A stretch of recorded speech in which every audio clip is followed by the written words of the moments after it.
This is a standard 7-story apartment building. It relies on a single, aging elevator shaft to connect the lobby to the residents above. We operate these machines based on a simple expectation. You press a button, the relay clicks, and the cab arrives at the corresponding floor.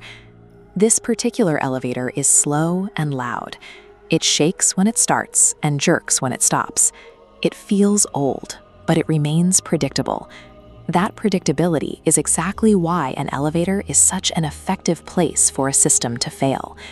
We enter the cab and close the door, essentially locking ourselves into the building's internal logic.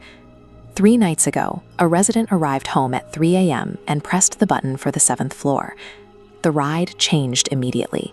The familiar rattling disappeared, replaced by a movement so smooth it felt like the cab wasn't touching the rails at all. The display should have stopped at 7. Instead, the elevator continues ascending, moving past the roof into unmapped space. The numbers keep climbing. 8, 9, 10, 11, registering data for floors that do not exist. The resident presses the emergency button, but there is no mechanical response. The alarm doesn't ring, the lights don't even flicker.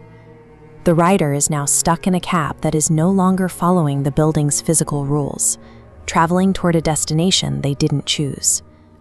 When the doors finally slide open, they reveal a complete absence of architecture.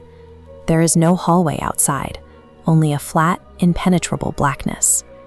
From somewhere in that darkness, the sound of movement begins. A slow, heavy step, followed by a distinct dragging sound. A tall, thin figure appears at the edge of the light. It doesn't try to enter the elevator. It simply stands on the threshold, watching. The elevator has become a small island of light in a void, where the standard laws of physics seem to have been suspended. The figure speaks in a broken, soft voice. It tells the resident they are in this space because they pressed the button wrong, and because they pressed it late. The entity suggests a specific set of conditions.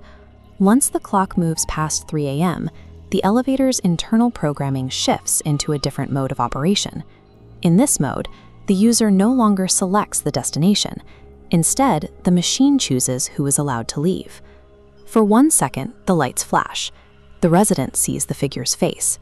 It is their own face, aged by decades, with sunken, ashen skin.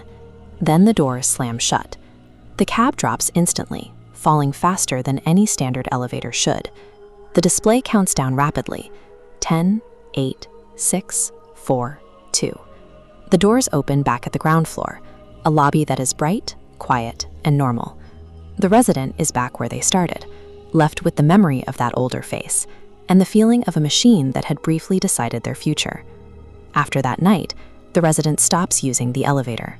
They take the stairs every night, regardless of how tired they are or how many bags they're carrying.